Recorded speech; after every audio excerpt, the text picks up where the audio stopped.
Welcome to the Homesteading for Beginners podcast. This is Mona Weathers, your host, and I am a homesteading coach teaching beginner homesteaders how to start and maintain a healthy homestead that aligns with their goals for self-sufficiency in a way that is sustainable and profitable.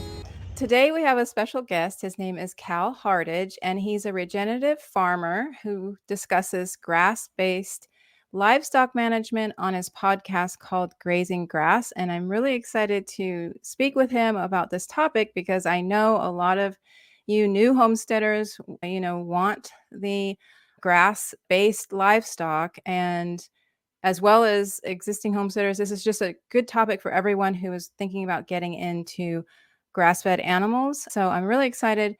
But before I introduce him and say hello, I wanted to explain how we met, because this is how I do it, Cal. I always say, I Yes. tell the audience how we met. So we met in a ag podcasters Facebook group.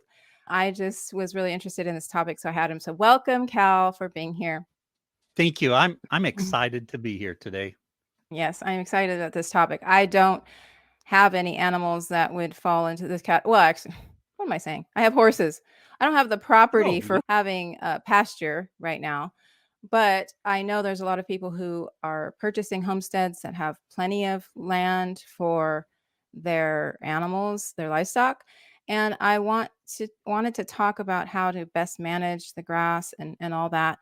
But before we start, can you just tell us a little bit about yourself and your life and how you got into regenerative farming? I'll try and keep it short because having my own podcast, sometimes I get a little long-winded. So we'll try and keep it short for your audience. I grew up on a farm. We always had beef cattle.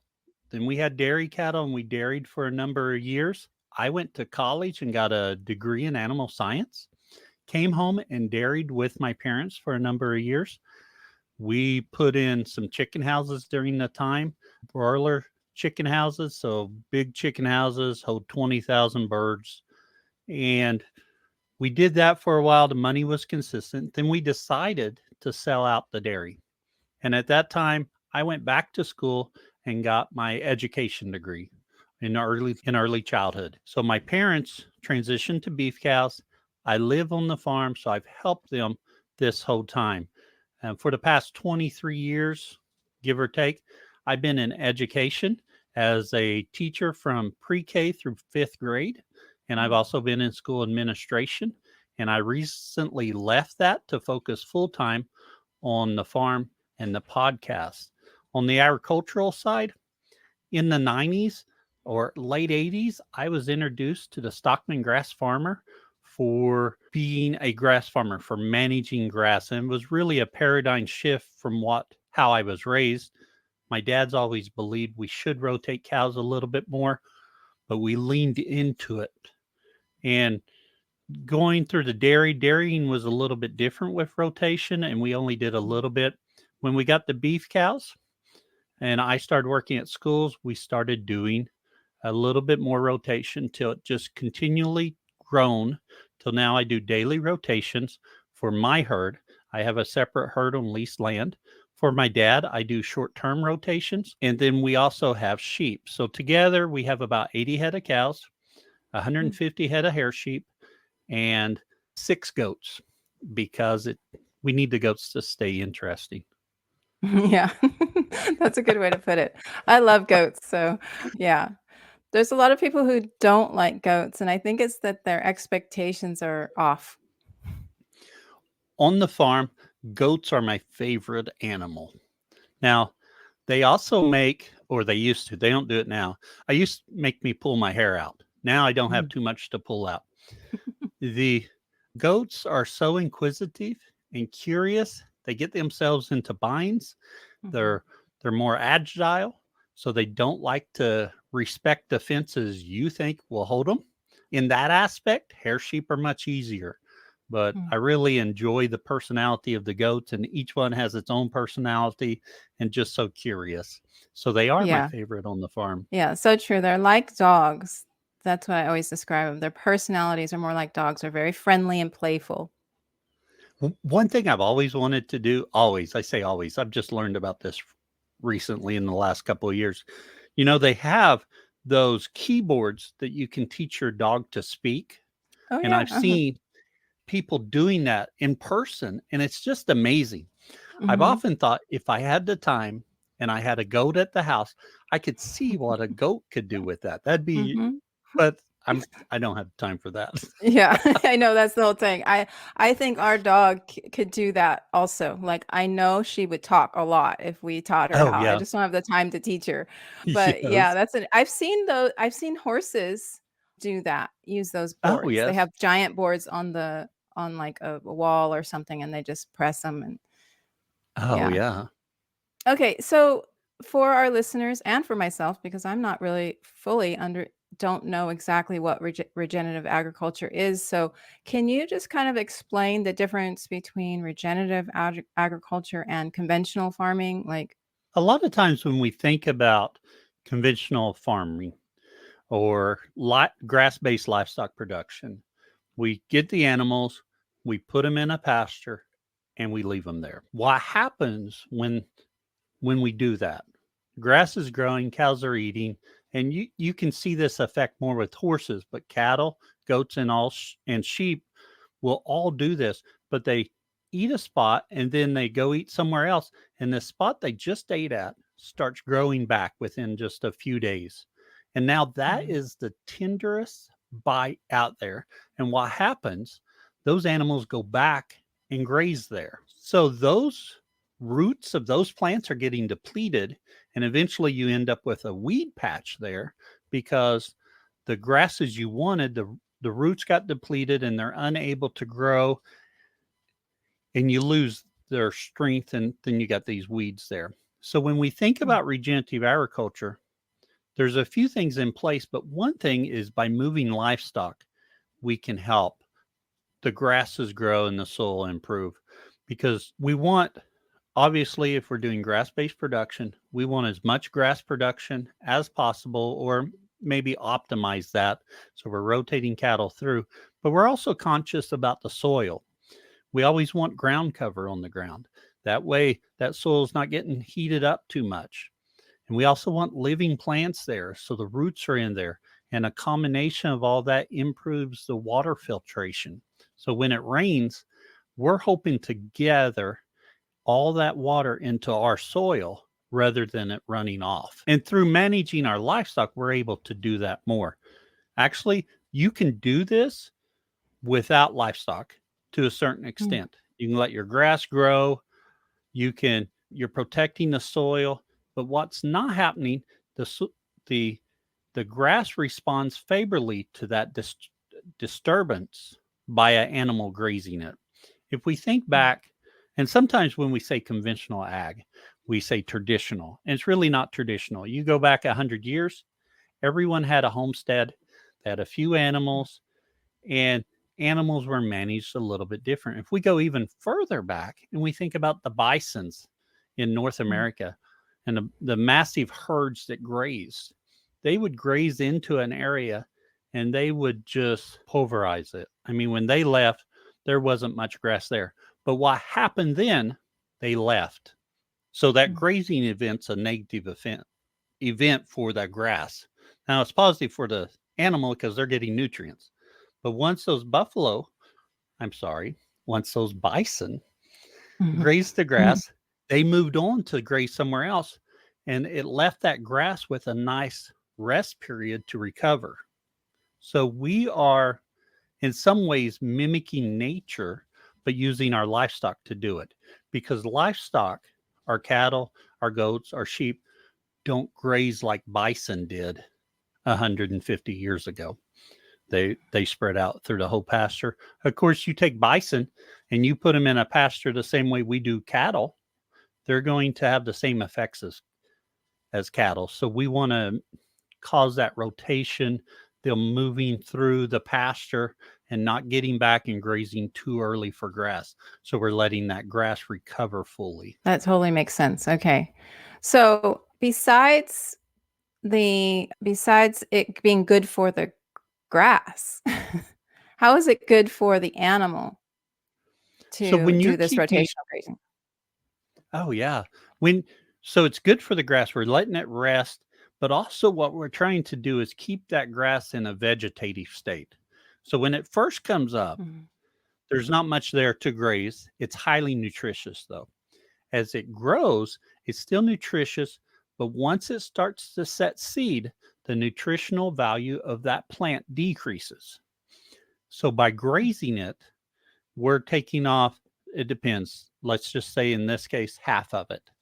That grass is able to grow back, and we're keeping it from going to seed sooner. So we're keeping that grass in a vegetative state. By doing that, the cattle, livestock, sheep, goats, horses are getting a more nutritious bite every time they take a bite. And then the other thing, there's lots of, we may even call them underground livestock, our bacteria, our fungi, our viruses under the soil. Those are so important for the mineral cycle, for plants to get all the nutrients they need, and for the plants to put nutrients into the soil, that we want to keep them safe as well. And by leaving that ground cover and by letting the plants grow and get a certain maturity before we graze them, we're benefiting those soil microbes or the underground livestock. Okay, that's a good way. I've never heard it said that way. That's the underground livestock. That's awesome. Okay, so how important is it to have multiple animals grazing? Like, is that important for the grass at all to have like multiple different types of animals grazing, or can it just be one? I mean, what's the best practice there? One thing is you look like understandingag.com. They have a lot of information. They talk about it, and it's talked in regenerative a lot. Diversity is always better than monoculture.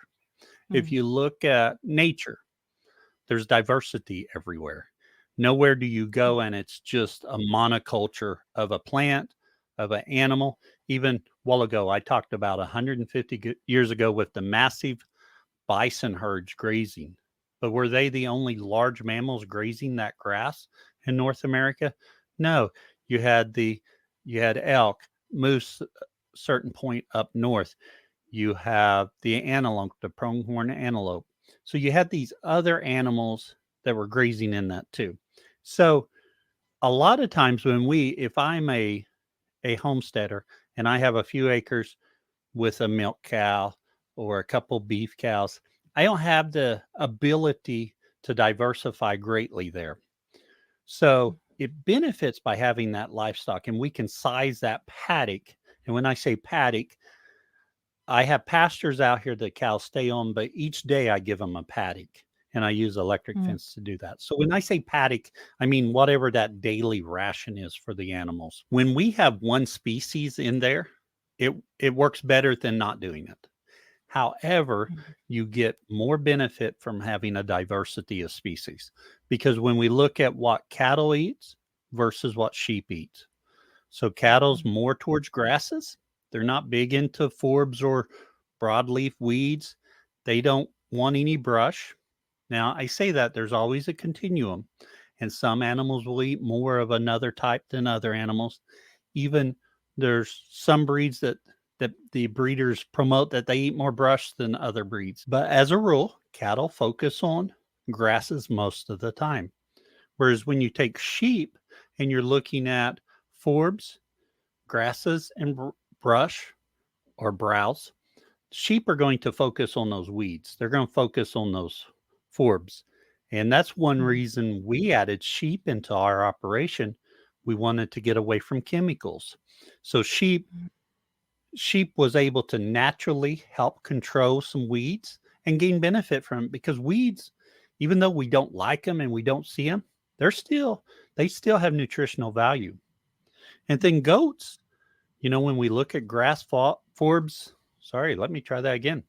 Grass, forbs, and brush or browse, goats prefer browse. They're going to reach on that brush or into trees and graze it. Will they graze grass and forbs? Yes, they will, but their preference is for that browse. So when you get a few species together, you're utilizing more of your diversity of grasses or whatever's in your pasture. Okay.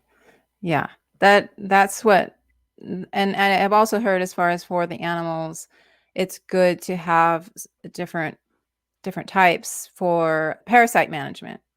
Right? Really, when you get into parasite management, yes, again, a variety of species for them to graze on makes a difference, but then rotation really helps them as well, because as Mhm. that parasite hatches out in their feces and starts to develop and climbs up the plant hoping for another animal to bite it, if those animals are not grazing there and they're grazing somewhere else, then they're not going to bite it. And I Mm. think for goats and sheep, they encourage a 60-day rotation so those parasites get up there. And if you've got some sun, it's going to dry those parasites out, cause eggs not to hatch. And if they do hatch, they're not going to survive to the point that they get back in an animal. That's also Mhm. another reason to mix species, because if cattle graze that same parasite, it doesn't affect them. So it's host Mm. specific there. So it works really good in conjunction with each other. Yeah, that's good. Okay, what are your thoughts on chicken tractoring in in this same pasture? I know chickens tend to like I would imagine you'd have to do change them daily because they could like decimate an area. But what are your thoughts on that? There is nothing that makes grass grow better than chicken manure, Mm. in my opinion. We had those broiler houses, and we would take the litter out of that and spread on the pasture. Made a worlds of difference in production of our grass. Now, when Oh we wow, look at okay. that through a regenerative lens, those chicken houses aren't that good. But Hmm. so when you think about a chicken tractor, it's amazing. You take a chicken tractor and you have your chickens there for a day, and then you move it forward, and you do that within just a few days, you can see that grass being darker green and growing faster than the grasses around it. It's amazing for the soil. I know some people use mobile egg carts. They use Okay. mobile egg coops, and they will Hmm. have like a wagon with their laying hens out there, and they will have it out with their animals. They'll either follow them by a day or let them in the same area, because chickens, as they roam, they're going to pick through the manure, and they're going to pick up insects and different things that may be in that manure or attracted to it. They're going to spread it out as well. They may eat some parasites as well. So chickens work really good in that integration with that system.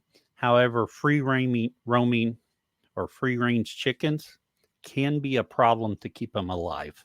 So Yeah. without some kind of protection, either using electric netting or something, a chicken tractor may work better in that case.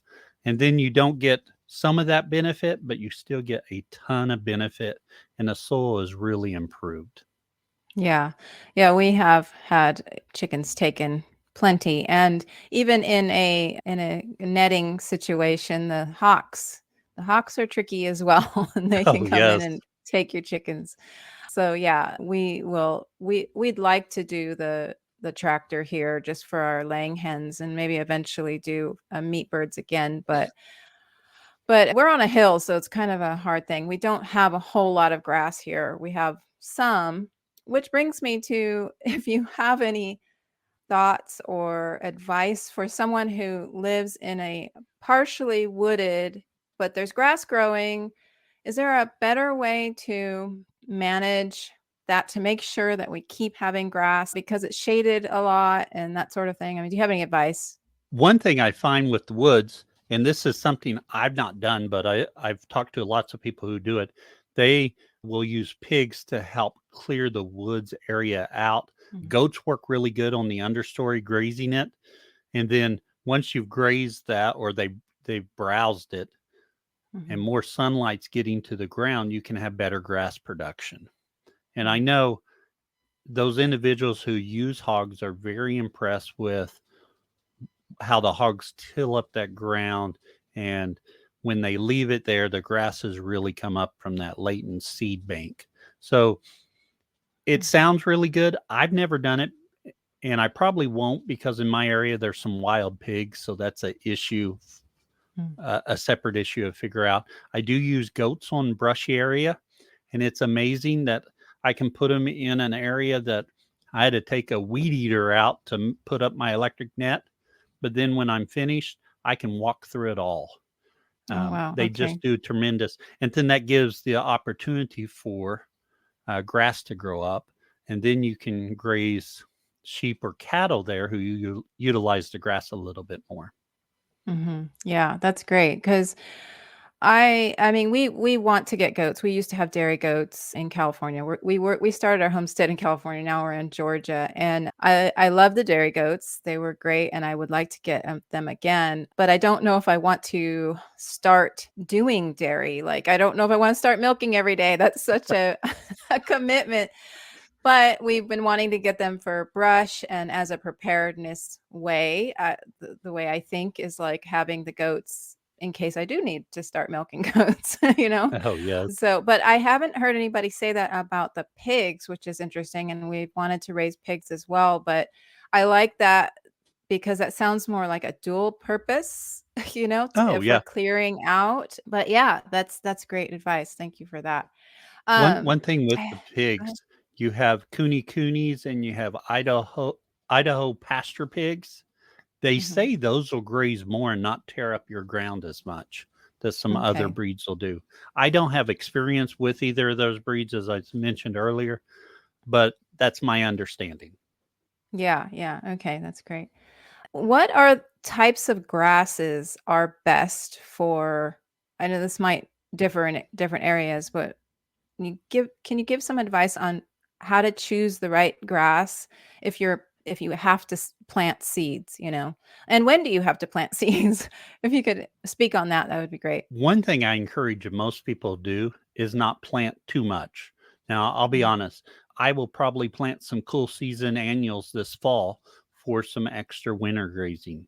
mm, If you are converting some land that hasn't been grazing or hasn't been growing good grass or weeds even, you can go in with some kind of pasture mix. And a lot of your seed dealers will have a pasture mix that is good for your area. And it'll include a variety of species. Now, one thing that, over the years, they've taken all the pasture around me and they've converted it to improved varieties, fescue, Bermuda grass, which work out great. Fescue does have some natives to worry about. But the native grasses that were here, big blue stem, little blue stem, switchgrass, when you look at the root structure of those plants, the roots go deeper, so they handle drought much better. So mm, we're seeing, or I'm seeing as I talk to people, more people interested in putting those native plants back into their pastures as opposed to some of these improved species.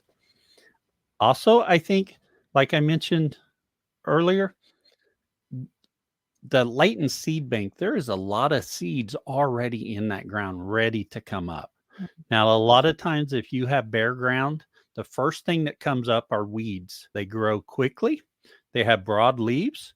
So, what that happens, they shelter the earth because the ground is always trying to protect itself.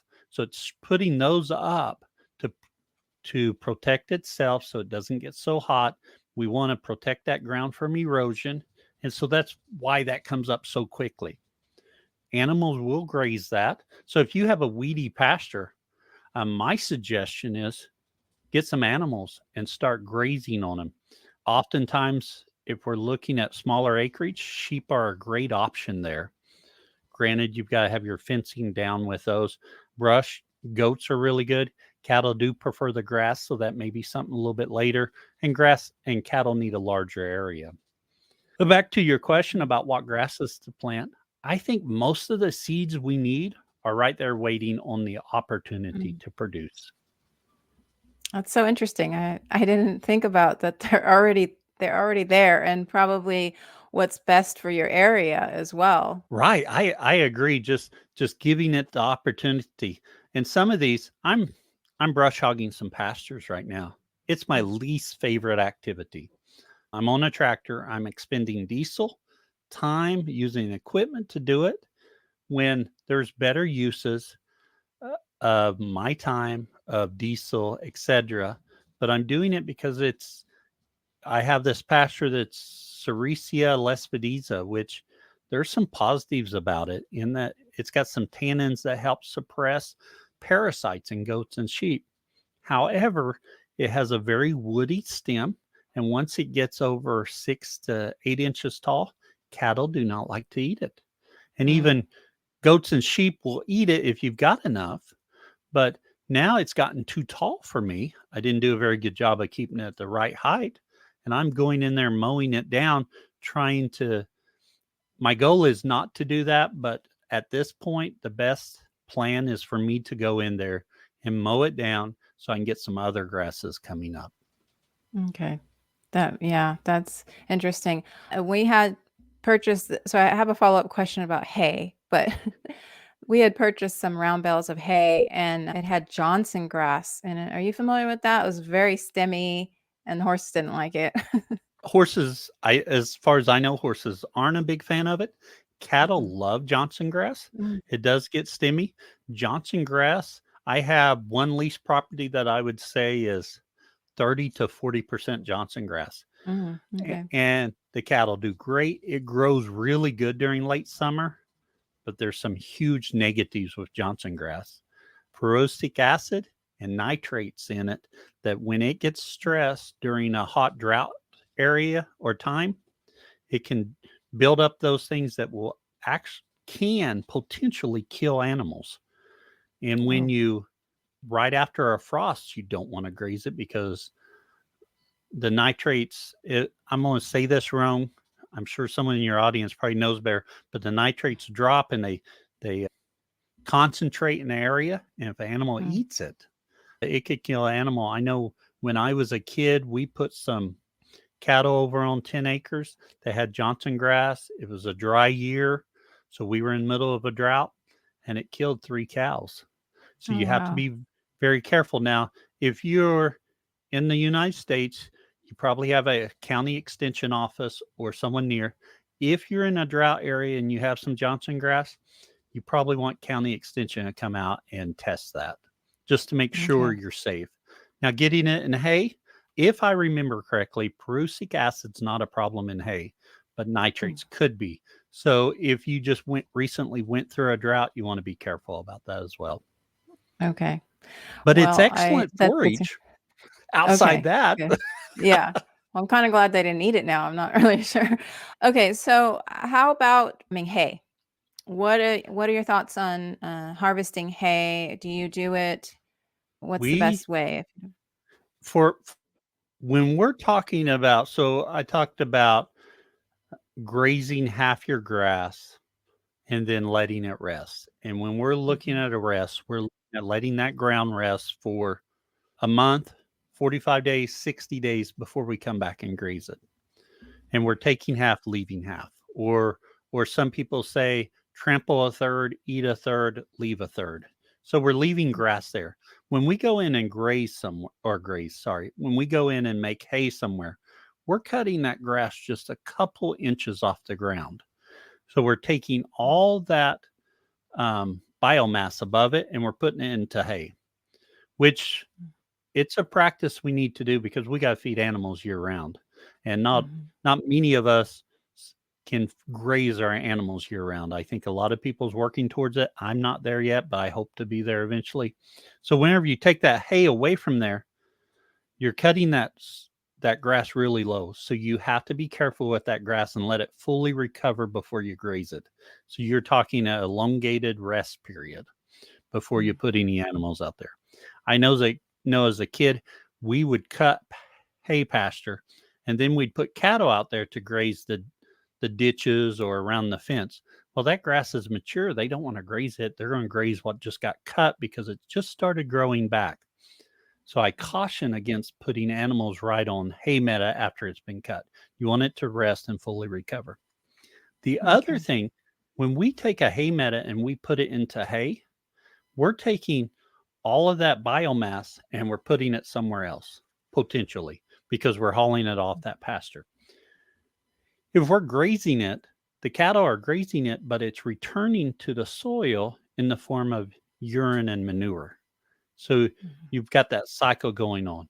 And when you take it as hay, you're taking it off there.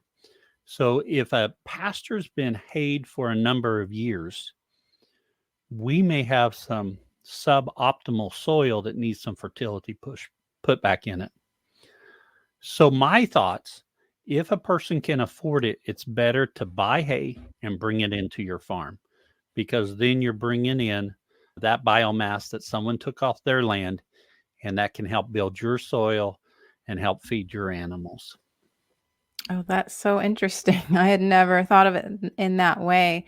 I guess you would want to make sure that the hay isn't sprayed, correct? Otherwise, it might affect your pasture. I would prefer the hay not to be sprayed. I would prefer no chemicals on the hay. I prefer not using chemicals with my animals, Mhm. but not always do you have that choice. A lot of the sprays, even though I don't support their use in most cases, and I'll explain that in just a second, like Roundup, it's not supposed to have a long term effect on that hay if they sprayed it on something. Some of the other Mm. sprays are the same way. Again, I would try and get it that's not been sprayed, but if I couldn't, that's a better option than not having something available. And I said a while ago, I don't like spraying. I I don't want to spray anything because that's hurting my underground livestock. However, Mhm. we have thistles, musk thistles, and they're pretty invasive. And that is Mhm. a species that I will spot spray. So I will go spray that individual thistle plant.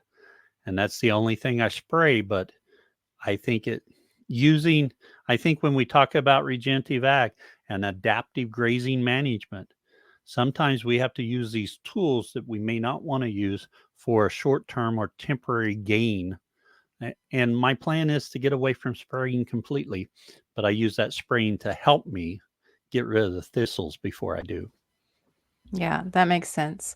Graze on is one I've heard that gets sprayed Oh, on yeah. horse hay a lot. And that does that do a lot of damage? Like, Huh? because what people have told me is that they can't plant their. They've tried to use the manure from that to have put in their garden, and it's killed their garden. So I haven't had any experience with this. I don't use my horse manure, by the way, because there's so many different things that can come out of it, and I don't hot compost. So anyway. Oh, yeah. I I have not used Grazon. I've heard of it. I don't know enough about it to say. I would Mhm. be very concerned that, yeah, it would have a prolonged effect and may not let stuff grow. I know when we deworm cattle or you Mhm. use some kind of insecticide on your cattle, that Mhm. gets in their manure. And when we Mhm. see manure, when I walk out in the pasture and look at manure patty out there, I want to see little holes in it where they are dung beetles in it. And you can Mm. just look at it and see those holes. And you can also, as a kid, most kids are more likely to do this than adults. But if you'll take a stick and go through that manure pile, you can see all the insects and stuff in it. If Mhm. you go do that where someone is using Ivamac or some other dewormer or insecticide, there will not be life in that manure patty Mm. and it will just Mm. set out there. And if it's just setting and life is not in there, we don't have insects, dung beetles in there, those are things we can see. If we don't Mhm. have those in there, those nutrients are not getting returned to the soil to help us in the future. Yeah, that makes so much sense. That is one reason why I caution using the horse manure because most horses are treated with, those types of insecticides, parasite control.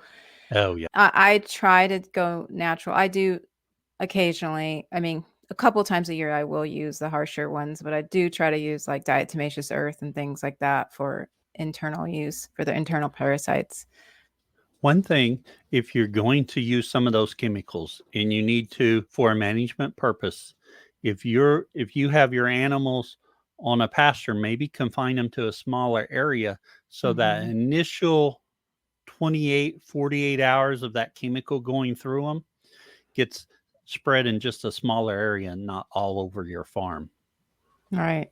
That's good. Yeah, that's good. I have a question about let's just give an example of someone with 5 acres. They have a milk cow. This is not my homestead. I'm probably Okay. describing my dream homestead. A milk cow, a couple of goats, and a couple of horses. I know that's a lot of animals on 5 acres, but Homesteaders tend Yes. to do that. So what kind of rotational grazing can you do with a 5-acre lot?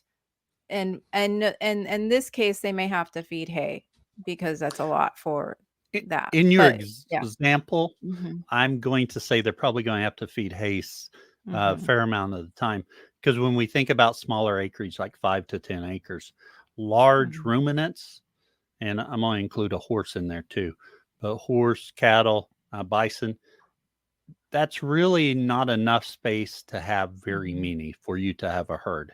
Now, if you've got 10 acres with a milk cow on it and a few goats, great. But you get Mm-hmm. very many more on there, you're going to be running out of grass quickly. So I often recommend to people who's got smaller acreage using small ruminants. But I'll be honest, most people with that small acreage, they're like, but I want a cow. I want a few Mm-hmm. cows rather than having a few sheep or goats. And I get it. I like my cows as well. So whatever you're doing, whatever size your pasture is, you've got to start letting it rest. Rest is probably the most important piece of the puzzle. So Mm-hmm. you graze an area, you let it rest for a month. If you're dealing with 5 or 10 acres, if your animals are broke to electric netting works really good for goats and sheep as well as the other Mm-hmm. animals. And when I say broke to it, they understand it, they respect it, they don't want to touch it. If you're Mm-hmm. just doing larger animals, you can just use poly braid electric fencing. That works really good. You don't have the huge expenditure of putting in permanent fences. You can make it work for you really well. Again, cattle, livestock need exposed to it and learn to respect it so they don't touch it. But when you're doing Mm-hmm. that, think about your pasture and think, oh, I want to get to a 30-day rotation. So that pasture gets grazed and gets about 30 days of rest before it's grazed again. Now, we can do that in a few ways. I've been talking about daily moves, but I mentioned earlier in the show, I don't do daily moves for my dad's herd. We use 3 to 4 day rotations on his herd. And the reason I do that is because we manage it a little bit differently. I know daily moves, like you mentioned with the milk cow or milk goats, that's a daily chore. I'm Mm-hmm. I would love to have a milk cow, but I'm not ready to commit daily to milking her. So that's the same thing with a daily rotation. One thing I really Mm-hmm. like about adaptive grazing is, like, I've got my cows, I gave them a 2 piece or a 2 day area yesterday. So I didn't have to mess with them today because I knew I had some other stuff going on. So you have to look at your context. If you're working off the farm, you may be getting home, doing your other chores and think, I don't need another thing to do. In that case, Mm-hmm. if you could put your pasture into 4 or 5 paddocks and rotate weekly, that's better than them staying out there the whole time. Anything Okay. shorter than that, or any rest period shorter than that's not quite enough rest period. So 4 or 5 paddocks, do a weekly rotation on Saturday or whatever day you have a little bit more time. And that way you can rotate them through. If you're like your example with so many animals, you would still want to do that rotation, but you're probably going to have to feed some hay with that rotation too, especially Mm-hmm. during certain parts of the year. During the spring flush, you may be able to do that without feeding any hay, but other times you would have to. As you Okay. gain experience and want to do a tighter rotation, move down to moving 2 to 3 times a week. And then when you get really brave and you've got lots of time, move them daily. Every step along the way, you'll see improvement in your Mm-hmm. grasses, in your animals, and the way things are going. Okay. That is great. You're giving me some ideas actually on our own property Well, because good. we could we could separate because they're in 2 paddocks. We have two horses in a little area, we don't have a lot. We have a one area at the bottom of our hill that's open and flat, or flattish. But we have Yes. 2 horses on one side and 2 horses on the other that are in a completely electric fence area. The other horses are in a fenced area. But now I'm thinking, I mean, it's a matter of money. We want to add fencing, but now I'm Oh, yeah. thinking about like structuring it in a way where we can separate them, like you're saying, and giving at least a week break. Maybe I could probably give a month break. I mean, I'd have to feed hay. Obviously, I do anyway. I feed hay Oh, anyway. yeah. So, Yeah. but if there's a chance, I could put them out to an actual area where there's grass because I let it rest. That would be Oh, awesome. yeah. Yeah. Yeah, and they would So, enjoy it so yeah. much too, yeah. About the so you rotate them every day. I'm assuming these are fences that just open up and you let them through. Like, can you speak to how to design this rotational grazing area? So the way I do it, I'm using leased land for my daily Mhm. rotations. So this is property I don't own. I don't want to put permanent fences on. Mm. So I have an electric fence energizer that runs off a solar panel, and I hook it to my wire. And for one of the places, I have 80 acres with a high tensile wire running down the middle of it. And then I'm able to use my poly braid electric net, or not electric net, but electric fence reel, and I can just reel off with tread in posts or step in posts and make my paddock however I want. And I make it, it's almost, it's kind of like a ladder, but I let them have access back to water. If you're Mhm. dealing with a more square area with a pond, give them access to that pond. And to be honest, maybe our goal is we're working towards not giving them access to the water in the pond because they can cause some damage to ponds, but we can Mm. get some water out of there. But even getting started, if they've got access to a pond, use that pond kind of as the pivot point and give them a slice of the pie. And then the next day, give them another slice. It Mm. takes me it takes me about 30 minutes to move my cows. I probably could do it faster. Well, I don't know, 30 minutes. I look at them a little bit. I run a fence about an eighth of a mile. I change a couple fences around and they get new grass. They're there waiting on me. Actually, I say that here lately, they've been at the pond and I walk down and talk to them. And we won't discuss whether or not you should talk to your animals, but I talk to mine. And and oftentimes they don't want to get up and go with me, but then I'll head Mm. back over there. And by the time I'm over there, they're walking behind me because they know there's new grass. So Mm. I don't know if I've trained them or if they've trained me to walk over there, talk to them, and then lead them to grass. But it's really a quick process. The cattle, most homesteaders want calm animals. A crazy Mhm. animal, I do not want any crazy animals. For one, I don't want to get hurt. I've got lots to do. One thing I have found, even with my calm animals, once you start rotating them like this, they calm down even more because they're just around you so much. Because we all get busy and we don't make it out to see our animals as often as we would like. This forces you to be out there more often. And Mm. the cattle, livestock, goats, sheep, they calm down really well to the movement. That's good. Yeah, I've never thought about how they would probably enjoy that whole process, like, "Oh, new grass," like, Uh, they don't even have to be on there long enough to not enjoy what they have if you're doing a right, because daily rotation. if when you put them in a pasture, they're going out and great. It's kind of like me in a restaurant. I'm not good about this. My wife says I should be better, but I mean, I love desserts. I would eat my dessert first. Cattle, I have a little bit more willpower than cattle do. Cattle go out there and they want to eat their favorite stuff first. And we talked about Johnson grass and some of the issues with Johnson grass. However, it is one of my cattle's favorite food. And when I Mm. turn them into that new paddock, if there's Johnson grass, that's one of the first things they eat. If there's Mm. clover, they're going to eat it first. If there's vetch, they love vetch. Those are all legumes, so we may be onto something there. They may just like the legumes better. But if we leave them out there one day, they're just Mm. picking what they want. And this is where we get into the problem talking about if they're all out in one pasture, they're going to go graze that until when it grows back a little bit, they're going to come back. By giving them a small area, I'm forcing them to eat some of those things they would put off and never eat because they're in a small enough area. but they still go in initially and grab all that stuff they love. But then it's a short enough time. They're eating some other stuff, and then I'm moving them on.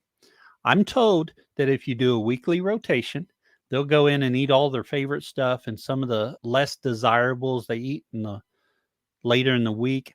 I'm told it'll cause a roller coaster in production.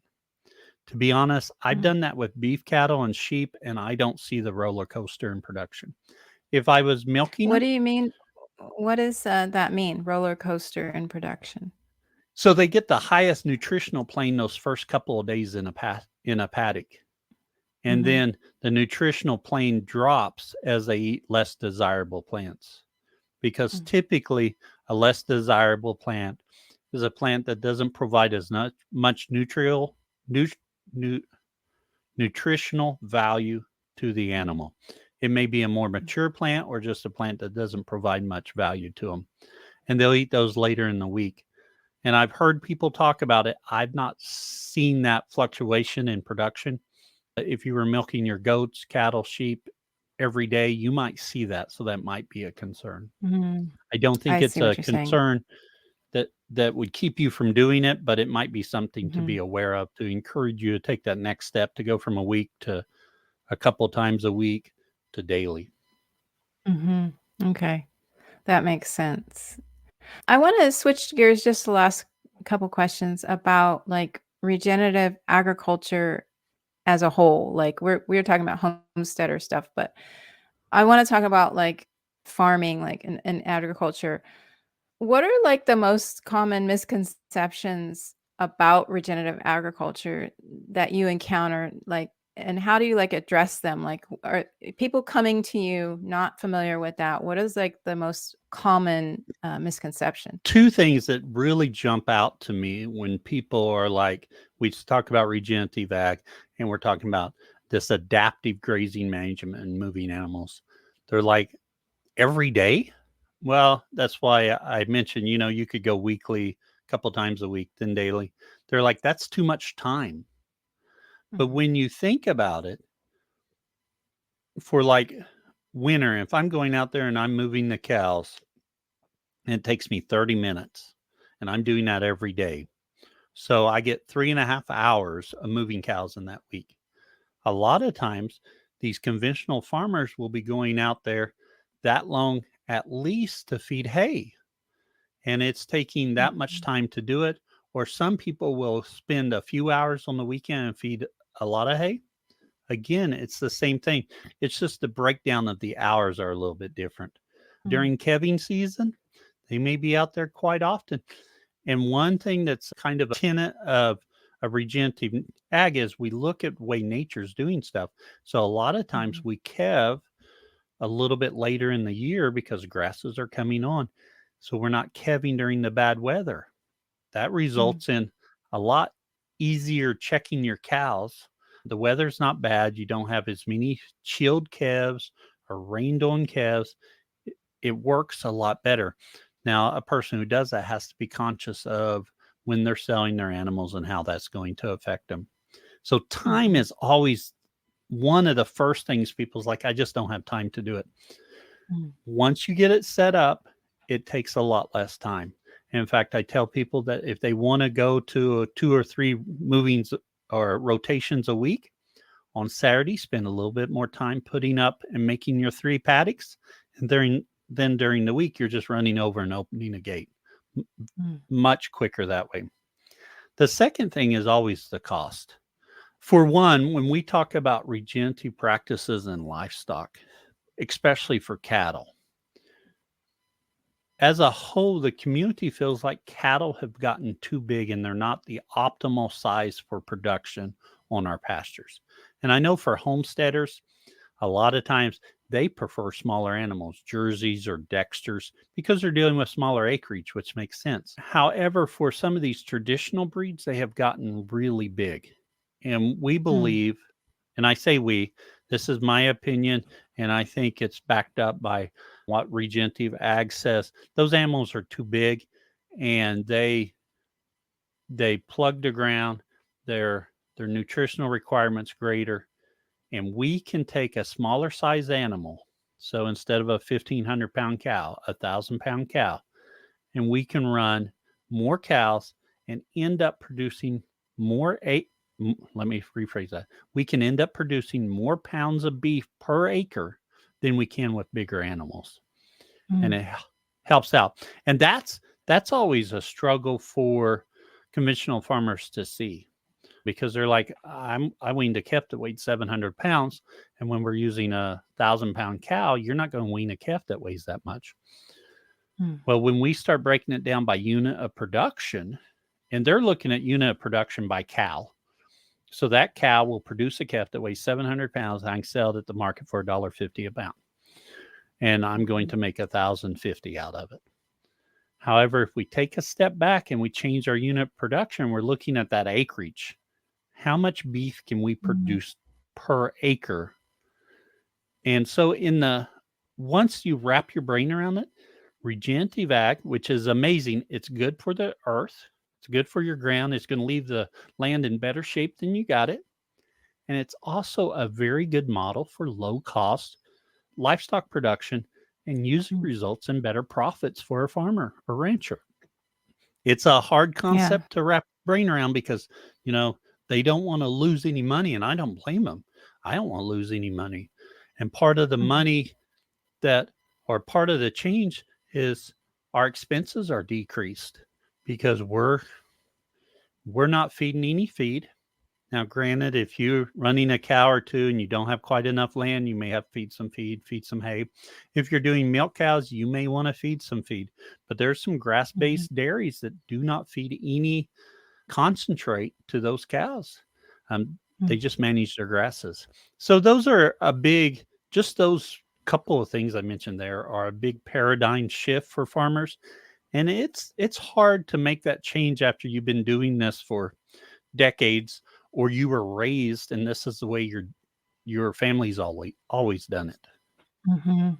That's probably the biggest barrier right there is just, doing it the way it's always been done.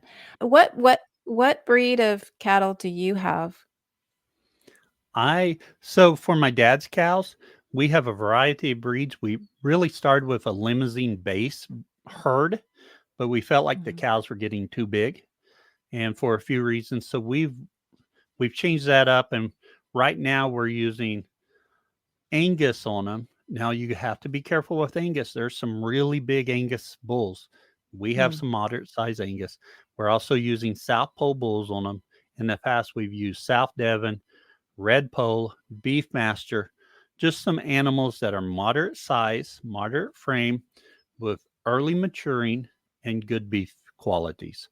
For my herd, I'm running Corriente cows and South Pole cows, and I'm using a South Pole bull. South Pole is a fairly new breed that was developed by Teddy Gentry in the deep South, and this cow is supposed to handle the heat, and a nice red cow. They're easy fleshing. They're a little bit smaller, about 1,000 pounds, give or take. And I've been very impressed with them. They're really docile. And that's what I'm using. The Corrientes, I really like them as a landrace breed. They're a smaller, hardier animal. And I'm finding those crosses, South Poles and Corrientes, are really nice cross as well. Interesting. I don't know what you think about this, but we just went to this week, my daughter and my grandkids, we went to a miniature cattle farm. Oh, yes. Apparently she started with a zebu Yes. bull and then crossed it with some dairy breeds. And now she's got this smaller cattle that's heat tolerant and everything. They were so cute. But what do you think about going mini? What do you think about going mini like that? I think it's very interesting. I think it's cute. I think it has a certain adorable factor to it that people just enjoy seeing them. If you're looking at beef market, what's your end product, or how are you going to sell that calf? Is it going on the beef market? Are you milking these? Miniature Herefords are really good. They've been developed to produce beef, and they're a smaller animal, but you get some nice beef production out of them.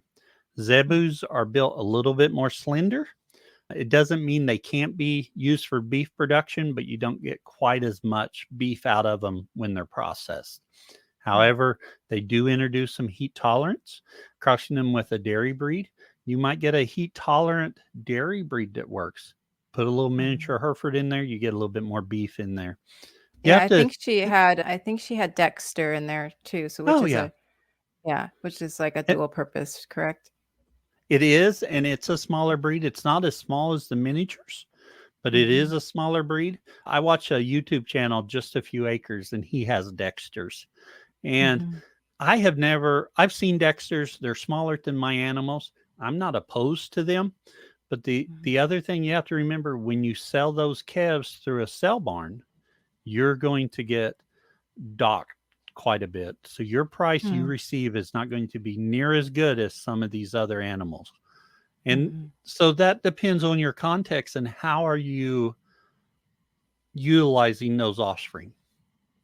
Is it a homestead and you're using them for yourself? You selling a little bit of beef to your neighbor? That all works. But if you're trying to go on the wholesale market and sell it through a beef or a sell barn, you're going to leave there hurting. Yeah. Yeah, that makes sense. Yeah. We almost did a Dexter, and it was so that it would be a dual purpose Oh for yeah. milk and meat, but this was back in California. But I don't know why. Well, we didn't really have enough land. Setters do tend to put too many animals on a piece of property. We had at that location, we had 2.25 acres. And we already had 2 to 3 horses at one time and a bunch of goats. So we were feeding a Oh lot of yes. hay. But I was thinking, oh, how can I split up this land to fit more animals? I never did do the cows or the cattle, but I wanted to. I've seen homesteaders that Okay, are well, working with go ahead. smaller acreage. They do that, but it's not limited to homesteaders. I see farmers all around. They've got too many cattle for their operation, how much grass they have. So everyone just wants as much as they can get. Well, I learned a lot through this conversation. I know that my listeners have as well. So I'm really thankful for all the knowledge that you just shared with us. How can the listeners, find you, and, what's the best place for them to find you, and if they have any questions or want to learn more about what you teach? The best way is grazinggrass.com, and that's our website for our podcast. So all of our episodes are there, as well as other information. You can reach me directly at Cal, C-A-L, at grazinggrass.com. I do have a farm. It's called Hedge Apple Acres.